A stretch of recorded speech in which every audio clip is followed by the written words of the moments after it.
전하고자 합니다. 어떻게 하면 하나님이 기뻐하시는 일을 할까?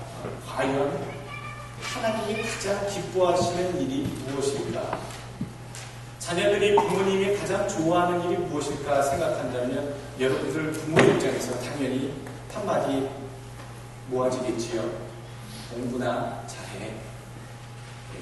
이 뭐 다를 수도 있습니다만 우리 부모님들은 자녀에게 늘 공부에 대해서 굉장히 집착하는 간절한 소망이 있기 때문에 자녀들 대부분은 우리 엄마는, 우리 아빠는 내가 공부 잘해 오는 것, 좋은 대학 가는 것, 그걸 원하시는구나, 그걸 제일 좋아하시는구나 아마 많이 알고도 있을 겁니다.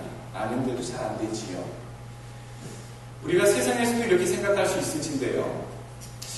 하나님께서 가장 좋아하시는 일이 과연 무엇일까? 여러분, 잃어버린 양 하나까지 찾아 나서시는 예수님, 많은 생명의 생명을 구원하시는 것뿐만 아니라 떨어져 버린, 잃어져 버린 그 양 한 마리까지라도 구원해내고자 생명에 대한 열심을 품고 계신 우리 하나님, 무엇에 대한 하나님 마음이 가득하십니까? 생명을 살리시고자 하는 하나님의 열정이 늘 가득하신 분이시다. 어떻게 하면 살려서 주의 백성 만드시고, 어떻게 하면 지옥갈 저주받은 그 인생들 가운데, 죄악 가운데 머물러 있는 불쌍한 인생들을 어떻게 하면 내 백성 삼아서, 어떻게 하면 내가 약속한 놀라운 그 좋은 곳, 너무나도 행복한 천국, 아버지 나라에서 영원토록 기쁨 가운데 함께 거하게 할고, 이 마음이 우리 인생들을 향한 하나님의 마음이시다는 얘기입니다. 하나님은 생명을 살리시는 일에 가장 기뻐하시고 바라시는 일인 줄 저희가 믿습니다. 오늘 선교하는 것, 구제하는 것, 여러분 이게 바로 하나님이 기뻐하시는 생명을 살리는 일인 것을 믿으시길 바랍니다. 구령사업이라 합니다. 영혼을 구한다. 그래서 구령사업, 복음을 전파하는 사업, 선교하는 것들을 우리 구령사업이라 하지요. 복음 전하는 것뿐만 아니라 선교하는 것과 구제하는 것, 이것은 생명을 살리는 포괄적인 사역입니다. 구령, 선교는요, 우리의 영혼을 장차 하나님 나라의 백성으로 살게끔 영원토록 잠시 있을 이 땅 말고도 영원토록 천국의 백성이 될 수 있도록 그 길을 인도하는 것이 구령, 선교입니다. 복음을 전파하는 일이지요. 전도하는 겁니다. 구제는 뭡니까? 지금 당장 이 땅에서 현실에서 죽어가고 있는 사람들을 살려내는 것, 죽지 않도록 보살피는 것, 그게 구제입니다. 하나님은요, 지금 굶어 죽든지 어떻게 되든지 절명하든지 간에 구원받게끔만 복음만 전하시고자 하는 것이 아니라, 영혼만 구원하시고자 하는 것이 아니라 영혼과 우리의 이 땅에 거하는 육체, 우리의 육신, 현실의 삶도 하나님 앞에 구원받은 가운데 있기를 원하신다는 얘기죠. 그러니 하나님이 원하시는 생명을 살리시고자 한다는 그 바람, 그것을 이루어드리는 사업이 천국으로 영혼을 인도하는 선교적인 일, 사역과 현실에 지금 사람들이 죽어가는 사람들, 굶어있는 사람들, 힘들어하는 사람들을 다시 회복시키고 세우는 그 구제하는 일이 모두 하나님 앞에서는 생명을 살리는 일로 여겨지신다라는 얘기입니다. 교회의 사명이 그래서 복음 전파만 있어서는 안 되고요. 동시에 구제도 있어야 합니다. 초대교회의 성도들이 모여서 뭐 했습니까? 모여서 기도하고 또 말씀 보고 하나님 말씀을 듣고 그리고는 뭐 있습니까? 초대교회나 지금이나 마찬가지로 그 주변에 가난했던 자들, 힘들어했던 자들을 자기 재산을 팔아다가 주의 사도들 앞에 건네주고 그것을 가난한 자들을 구제해 주라고 온 무리들이 많았다라고 우리는 성경을 통해 알고 있습니다. 가난한 자들을 돕는 것, 그것이 바로 하나님이 원하시는 생명을 살리는 한 부분인 것을 초대교회 성도들도 이미 알고 있었다는 거죠. 선교는 미래와 영원을 살리는 겁니다. 구제는 현재와 현실을 살리는 겁니다. 또 선교와 구제는요, 말씀의 사역이고 떡의 사역이라는 것입니다. 말씀을 전하는 사역, 말씀에 힘쓰는 사역은 우리가 선교라고 얘기할 수 있고요. 또 구제사업은 우리의 삶을 나누는 사역이다라고 말씀드릴 수 있습니다. 여러분, 예수님이 모여서 설교하시고 나서 예수님의 설교를 참 잘 듣고 배고파하는 굶주려 있는 그 성도들에게 이제 설교 다 끝났으니 다들 돌아가라, 집에 가서 밥 먹고 쉬어라 라고 얘기하지 않으십니다. 너희들에게 공급할 300데나리온이나 그 이상의 넉넉한 재원이 아직 없으니 감당할 수 없을 만큼 많은 수가 모였으니 이제 나의 설교를 들은 자들은 다 집으로 가서 자신의 궁핍함을 해결하라 라고 말씀하시지 않으셨습니다. 주님께서 민망히 여기셨습니다. 불쌍히 여기셨습니다. 주의 말씀에 청종했던 그 5,000명, 남자만 5,000명의 그 사람들을 위해서 물고기 5마리, 보리떡 5개와 물고기 5마리로 기적을 베푸셨고요. 그것뿐만 아닙니다. 한 번만 그렇게 하신 게 아니라 또 남자만 4,000명이 되는 그 무리가 모였을 때는 물고기 2마리와 보리떡 7개를 모아서 4,000명을 먹이셨다고 마태복음 14장과 15장에 연달아 말씀하고 계십니다. 하나님의 복음이 선포되는 곳, 영혼의 갈급함이 있는 곳에 풍성이 채워지는 말씀이 있었고요. 동시에 굶주린 자들의 뱃속을 채워주는 빵이 있었다는 얘기입니다. 떡이 있었다는 것이죠. 주님께서 절대로 외면하지 않으셨다는 얘기입니다. 하나님의 생명을 살리는 일은 이 두 가지가 같이 갑니다. 전도만 하고 빵은 안 주는 것, 그것도 문제가 있고요. 이 두 가지가 함께 있어야 됩니다. 그런데 한 가지 우리가 잊지 말 것은 빵을 나누어 주는 것이 먼저냐 아니면 복음을 전하는 것이 먼저냐에 대해서 우리가 고민을 해볼 필요는 있습니다. 예수님께서 오병이어의 기적을 베푸시고 나서 사람들이 자신을 찾아와서 저희가 떡을 먹은 까닭이다 라고 보시고서 저들을 피하신 모습이 요한복음에 나옵니다. 사람들이 줄을 쫓을 때에 떡 때문에 쫓지 아니하도록 우리가 복음도 나눠주고 떡을 나눠주는 사역, 선교와 구제의 사역을 할 때에 항상 전제되어지는 것, 하나님의 말씀을 먼저 받을 수 있도록 우리가 힘쓰고 강조하는 것, 그것만큼은 우리가 선교하는 일, 구제하는 일 할 때에 유념해야 되는 부분인 줄 압니다. 복음을 전하는 것이 선교라 말씀드렸습니다.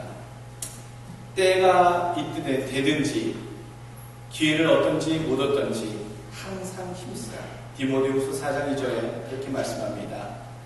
너는 말씀을 전파하라. 때를 얻든지 못 얻든지 항상 힘쓰라. 범사의 오래 참음과 가르침으로 경책하며 경계하며 권하라. 전도가 쉽지 않습니다. 오늘 디모데후서 4장 2절에는요. 범사에 오래 참아야 된다라고 얘기하고 있습니다. 한순간 거두어지는 전도의 결실이 있고 선교의 결실이 있는 그런 일도 있지만 오래 참아야지만 되는 일도 참 많이 있다. 그리고 가르쳐야 되고 경계해야 하고 경책함으로 권하여야 한다. 그렇게 이루어지고 있습니다. 마가복음 16장 15절 말씀 또 가라사대 너희는 온 천하에 다니며 만민에게 복음을 전하라. 선교는 우리들에게 주어진 하나님 명령인 줄 저희가 믿습니다. 여러분 그 명령대로 행하시길 간절히 바라겠습니다. 또 선교는요 우리가 잘 생각해야 될 부분이 있습니다. 무엇이 선교일까? 선교사님들이 외국에 나가서 목회하시는 것, 전도 활동을 하는 게 선교다. 그것은 포괄적인 의미의 큰 대의의 큰 뜻의 선교입니다. 작은 의미는요, 내 주변에 예수 그리스도 믿으시라고 내가 예수님을 증거하는 것, 복음을 이야기하는 것 자체도 전도도 선교에 포함이 됩니다. 근데 작은 의미로는 우리가 선교할 때 해외 선교를 많이 이야기하는데 우리가 선교할 때에는 전도하는 것, 멀리 나가서까지 전도하는 것 모든 범위를 다 생각하시길 바라겠습니다. 월드 미션 세상 끝까지 이르러 내 증인이 되리라. 사도행전 1서 8절에 세상 끝까지 전도는 행해져야 한다라고 말씀하고 계십니다.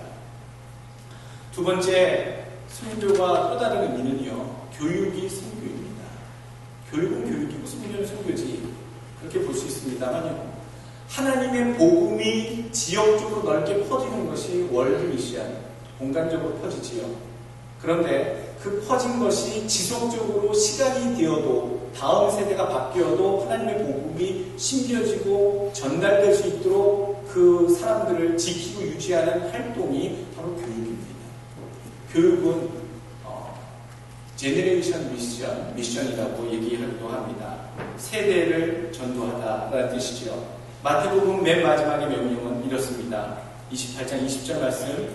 내가 너에게 분부한 모든 것을 가르쳐 지키게 하라. 볼지어다 내가 세상 끝날까지 너희와 항상 함께 있으리라 하시니라. 가르쳐서 지키게 하라. 그것이 세세에 이루어질 수 있도록 단순히 복음을 받아들이고 거기서 끝나지 아니하고 그 복음의 역사, 그 복음의 범위가, 그 지경이 계속적으로 지속되도록. 여러분, 유럽의 교회가 비었어요. 유럽의 교회 가시면요, 교회당이 얼마나 중세시대 이후로 크게 지워지고 많은 사람들이 그 교회당을 채웠었는지 이미 한풀 꺾여서 유럽 교회당 가시면 아무도 없습니다. 나이 많으신 할아버지나 할머니들 밖에 없다고 하십니다. 제가 직접 보지는 못했어요. 유럽에 가보지 못했으니까요. 근데 미국도 마찬가지지요.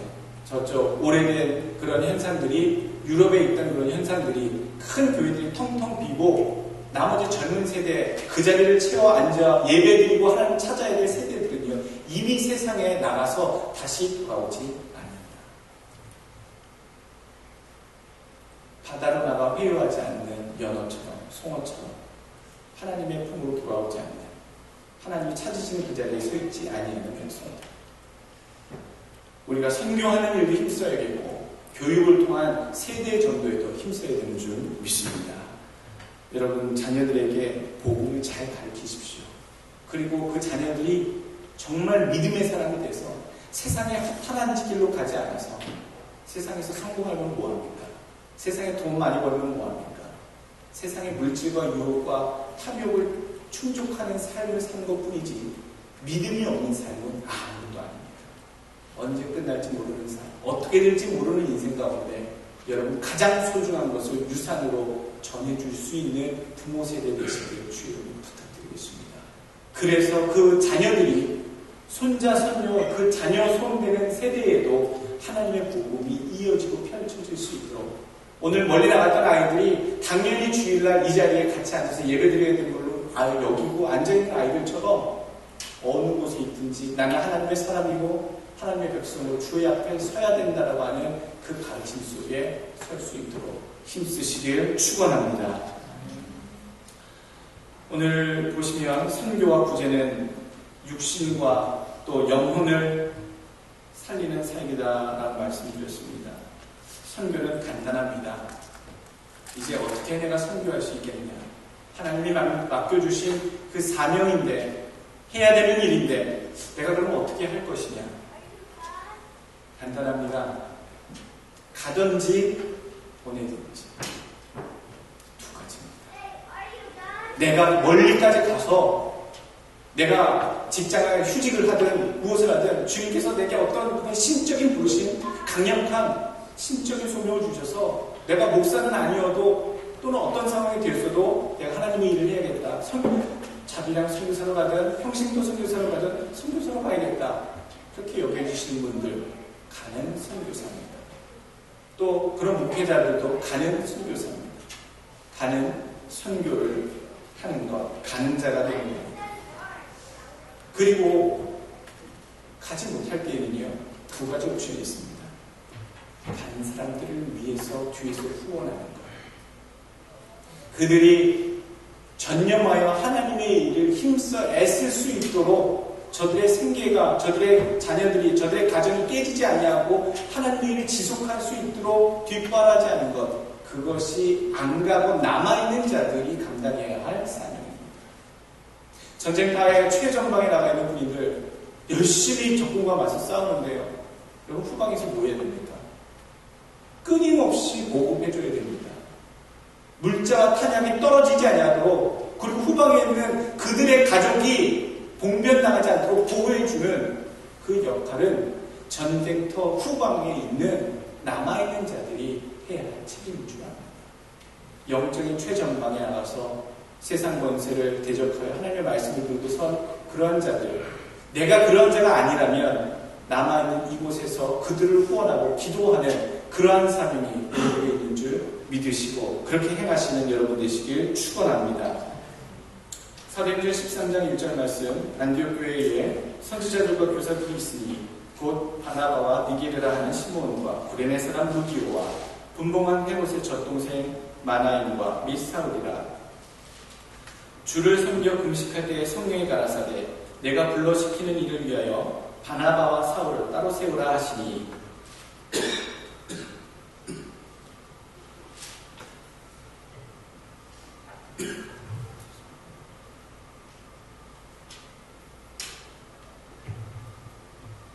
이에 금식하며 기도하고 두 사람에게 안수하여 보내니라.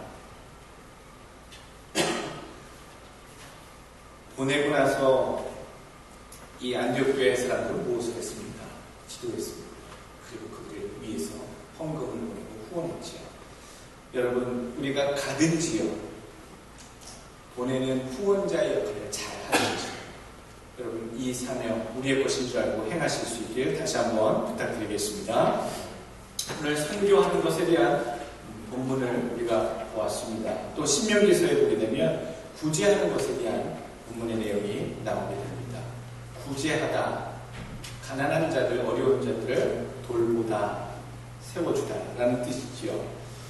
복음을 가지고 현실적으로 하나님의 말씀을 전하는 것 외에 동시에 이루어져야 할 것이 어려움에 처한 가난한 자들을 세우고 돌보는 것이다. 떡의 사역이다 라고 말씀드렸습니다. 성경은 끊임없이 가난한 자들을 돌보라고 말씀하고 계십니다. 그냥 우리 동정심에서 우리가 행할 수 있는 그런 적성이 아니라요. 성경은 명령으로 가난한 자들을 도우라고 우리들에게 전하고 있습니다. 왜 내가 꼭 해야 되나? 왜 내가 힘들면 안 할 수도 있지. 여러분, 내가 힘들든지 안 힘들든지 상관없이, 나의 처지와 상관없이 내가 도와야 할 자들이 내 경내에, 내 주변에 있다면 당연히 도와야 한다. 오늘 신명기서에 그렇게 말씀하십니다.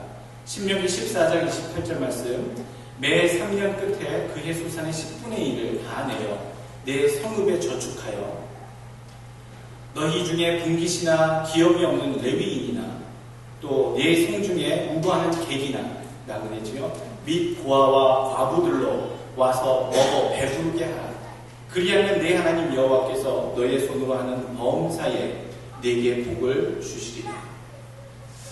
자, 두 가지 측면이 있습니다. 남을 구원해 주는 것, 가난한 사람을 돌보는 것은요, 그러한 자들이 우리 가운데 존재하기 때문에 하나님께서 도우라 명령하셨기 때문에 우리가 당연히 도와야 하는 그런 부분이 있고요. 두 번째로, 당연히 그 명령에 따라 행할 때에 그 행위를 보시고, 가난한 자들을 돌보는 그 행위를 보시고, 하나님께서 내가 하는 모든 일에 복을 주어 주시기 때문에 내 축복의 시작이 되기 때문에 그 일을 할 수밖에 없다는 사실입니다. 가난한 자를 돕는다는 건 잘 보면요, 내가 뭔가 있기 때문입니다. 내가 없어도 도우면요, 잘 보니 하나님께서 다른 사람을 도울 수 있도록 부어주시다. 그런 얘기가 있어요. 늘 남에게 주는 사람이 좋은 것 있고 좋은 거 먹는다. 새 것 입는다. 무슨 말입니까? 자기에 있는 것을 늘 내어주고요. 먼저 필요한 것들을 내어줄 때 또 그것을 채우시는 하나님의 손길이 그 인생 가운데 늘 있다는 얘기입니다. 내 거 나눠줬더니 없는데요. 이러면 이달 생활이 모자라는데요. 여러분, 그렇지요. 계산은 나옵니다. 내 옷 벗어주면 나는 춥지요. 내가 먹을 것 안 먹고 나눠주면 나는 좀 더 배부르지 못하겠지요. 그러나 내 잔이 넘치도록 하나님께서 더 입히시고 채우신다고 믿는 것, 그것이 믿음인 줄 압니다. 그 믿음 가운데 하나님의 축복이 가득할 줄로 다시 한번 믿습니다. 여러분, 남을 도울 때 오늘 성경 신명기서에 주시는 방법들이 나와 있습니다. 첫 번째로는요, 전심을 다해 도와주라라는 얘기입니다. 조금 도와주라는 얘기 아니라 전심을 다해, 마음을 다해서 도와주라. 어떤 그림을 봤습니다. 누가 올렸어요. 올렸는데 그 그림을 제가 찾지 못했는데 기억만 나는데, 어떤 사람이 깊은 웅덩이에 빠져서 살려달라고 허우적거리는데 그 웅덩이 맨 위에서 돕겠다고 손을 끼치면서 도와줄게 라고 소리치는 구원자가 있습니다. 근데 그 구원자 옆에 그 아래까지 달 수 있는 기다란 사다리가 있는데도요, 사다리를 쓰지 않아요. 굉장히 공포스럽고요. 상황을 딱 파악해보면 굉장히 위선적이고 공포스럽고 끔찍한 상황의 그림이에요. 남을 돕고자 사는 척하지만, 도와주려고 손을 내미는 척하지만 그 옆에 있는 사다리는 쓰지 아니하는 그런 위선적인 선함. 그 그림을 그린 사람이 그것을 느껴서 그런 걸 그렸겠죠. 내 주변에 내가 좀 안 먹고 내가 욕심 안 내서 그거 안 사면 충분히 저 사람 도와줄 수 있는데, 내가 좀 더 명품 하나 안 사고 명품백 요번에 바꿔야 되는데 안 바꾸고 그거 하면 요긴하게 꼭 쓰여져야 되면 사람을 살릴 수 있는 정말 어려운 타이밍이면 그 사람을 도울 수 있는 상황이 있다면, 여러분 그게 여러분에게 사다리가 될 줄 압니다. 그 사다리 안 쓰시면 오늘 성경에 뭐라고 말씀하고 계십니까?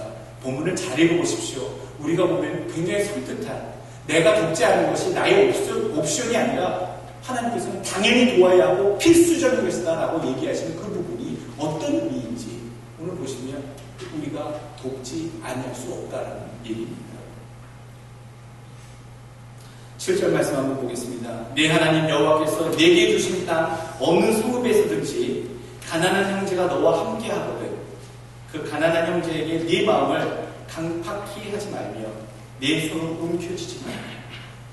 자기 것 움켜쥐겠다고 욕심부리지 말라는 거지. 저 사람 다 있는데 다른 사람이 도와줄 거야 라고 자기 마음을 등 돌리지 말라는 말씀이죠.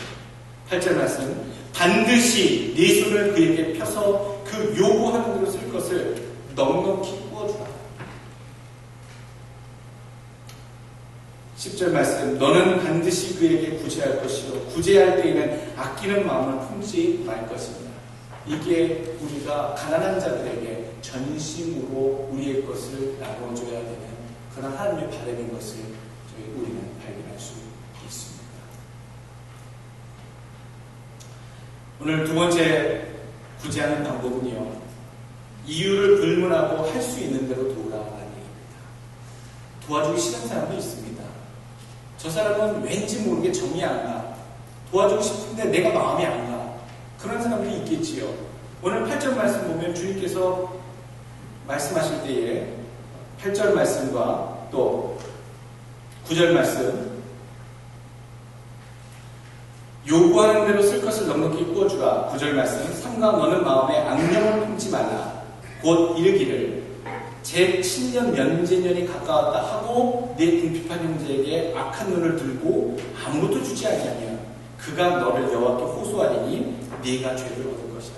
무슨 얘기입니까? 오늘 7년에 한 번씩 채무를 진 사람은 면제해주라 라고 얘기하고 있습니다. 그건 무슨 얘기입니까? 성도들 안에, 공동체 안에, 이스라엘 백성들 안에서 통용되는 법입니다. 이방인들은 상관없어요. 갚아야 된다라고 얘기합니다. 그러나 받으라고 얘기합니다. 그러나 7년이 되는 해에 너희 형제들, 즉 이스라엘 백성들 중에 꿔준 것이 있는데 7년이 되면 얼마가 되었든지 간에 면제해주라. 탕감해주고 없이 하라라는 얘기입니다. 근데 오늘 보니까 오늘 이러한 경우가 있을 것이다라고 말씀하시고 계시죠. 9절 말씀에 이제 내년이 곧 7년이 되는데 이 사람이 나한테 또 빌리고자 왔어요. 그러면 계산을 해보고 생각해보면, 이 사람이 지금 나한테 꼬가지고 내년 7년째 되는 해에 안 갚을 계산으로 나한테 지금 꼬가려고 하는구나. 참 못됐구나. 참 계산적이구나. 아주 내 걸 뺏어가는구나. 우리 마음속에 이런 악한 마음을 가질 수 있는데 성경은 그거 모르지 않다라고 얘기하고 있어요. 안다라는 얘기예요. 그래도 마음에 악한 마음을 품지 말고 7년이 되는 때가 와서 부어달라고 하는 손길이 와도 그걸 그것을 모른 척 하지 말고 부어주라. 그러니 우리가 구제 남을 돕는다라고 하는 것을 봤을 때 어떤 적선의 의미, 우리가 알고 있던 적선의 의미와 굉장히 다른 것을 볼 수 있습니다. 우리가 좀 더 여유가 있거나 정말 내 거를 다 쓰고 남고 은행에 어카운트에 돈도 좀 되고 욕심 부리지 않아도 넉넉해서 별 걱정 안 하고 살만한 할 때쯤 되면 남을 도울 수 있을 것이라는 생각을 갖는 것이 당연하다라고 생각을 합니다. 그러나 성경은 그렇지 않다는 것이죠. 곳간에서 인심이 난다라는 듯이 내가 모든 것이 충족됐을 때, 모자라지 않을 때 남을 도울 수 있는 그런 전통적인 사고관의 적선이 아니고요. 내가 모자라도요. 내가 상황이 안 돼도요. 참 주고 싶은 상대가 아닌데 나타난다 할지라도요. 오늘 성경엔 도와주라. 가난한 자이거든 도와주라. 하나님께서 그러한 손길에게 축복해 주시겠다라고 말씀하십니다. 여러분 잊지 않고 행하시는 구제자들 되시길 예수님의 이름으로 축원합니다. 세 번째 보시면요. 구제는 어떻게 하는 건가? 주의 형제들에게 우선하고 우대하라. 오늘 묘한 표현이 있어요. 신명기 15장 1절부터 3절 지금 보면은 우리가 안 읽었습니다만 읽어보면 매 7년 끝에 면제하라. 이거는 이스라엘 공동체 가운데 해당되는 겁니다. 면제 규례는 이러하니라. 무릇 그 이웃에게 꾸어준 채주는 빚쟁이는 빚주인은 그것을 면제하고 그 이웃에게나 그 형제에게나 독촉하지 말지니 이 해는 여호와의 면제년이라 칭함이니라. 이방인에게는 내가 독촉하려니와 내 형제에게 꾸인 것은 내 손에서 면제해라. 무슨 얘기입니까? 하나님의 백성들, 구원받지 못할 백성이라고 어차피 하나님의 나라에 들어가지 못할 이 땅의 인생들에 대해서는 그 사람이 꿔간 거 끝까지 받아내는 것 뭐라고 하지 않으십니다. 이방인들에게는 네가 독촉할 수 있다, 받아낼 수 있다, 끝까지 받아내라 하는 말씀 그겁니다. 그런데 특별히 포커스는요, 너희 형제들에게는 특별히 더 우대하고 친년제가 되면 독촉하지 말고 면제해 주라. 왜냐하면 여러분 우리가 수없이 더 많은 것들도 탕감받은 사람들이잖아요. 돈으로 해결할 수 없는 사건, 일, 그렇게 살아온 인생, 그런 죄악, 그런 것들을 아무런 공로 없이 용서받고 보상받아 구원받게 되는 그런 인생으로 바뀌었기 때문에 오늘 예수님 말씀, 오늘 성경의 말씀은요, 대가 없이 모든 것들에 대해서 형제들에게는 면제해 주라 라고 얘기하고 있습니다.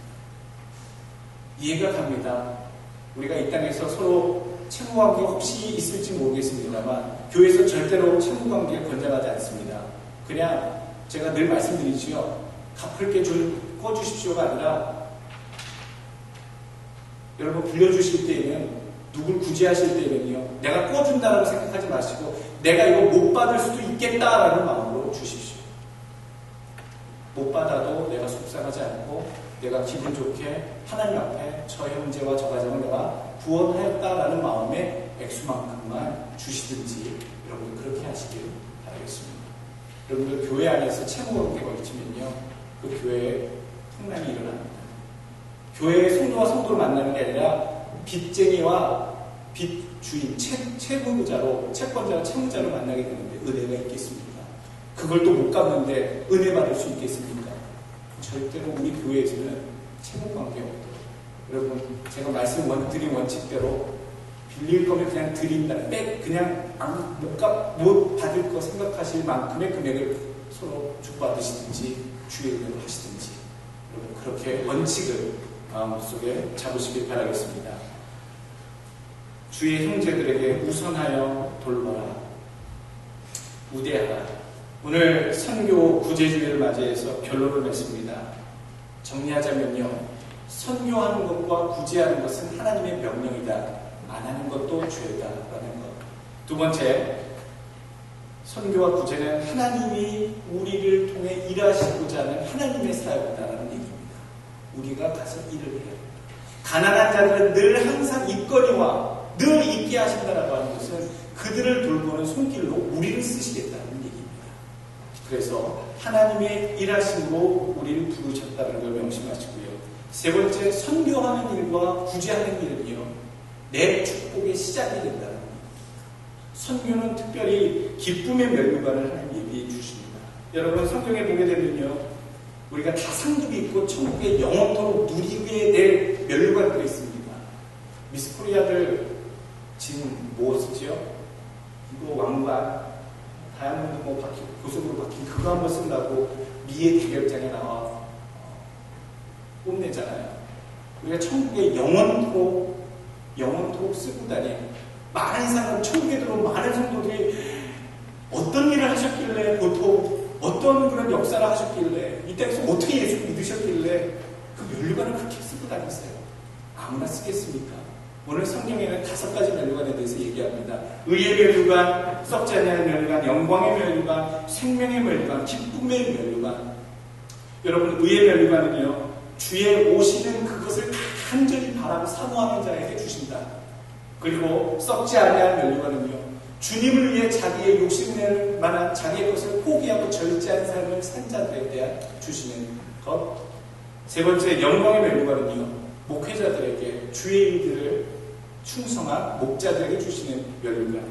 그리고 생명의 면류관은 주를 위해서 목숨까지도 내어주어 주께 충성한 자들에게 주는 면류관. 오늘 전도한 자들, 선교한 자들에게 주는 면류관은 의의 면류관, 기쁨의 면류관, 빌립보서 4장 1절에 근거한 말씀으로 우리들에게 약속해주고 계십니다. 그 5가지 면류관 중에 선교하는 자들은 꼭 이 면류관 다 받으시고 하나님께 큰 영광 받으시길 바라겠습니다. 신명기 15장 4절에서 15절 말씀, 15장 4절에서 11절 말씀, 그 가운데 10절 말씀만 한번 읽겠습니다. 너는 반드시 그에게 구제할 것이요, 구제할 때에는 아끼는 마음을 품지 말 것이라. 이로 인하여 내 하나님 여호와께서 내 범사와 내 손으로 하는 바 네게 복을 주시리라. 하나님의 축복을 이 땅에서 풍성히 받으십시오. 구제하는 손길.